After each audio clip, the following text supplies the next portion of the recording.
कदाचित् कालिन्दी तटविपिन संगीतकरवो मुदा भीरी नारी वदन कमला स्वाद मधुपा रमा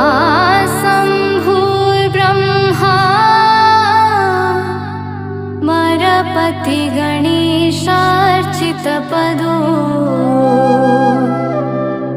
जगन्नाथ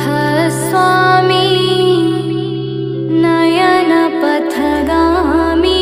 भवतु मे भुजे सबे वेणु शिरसि शिखि पीच्छं कटितटे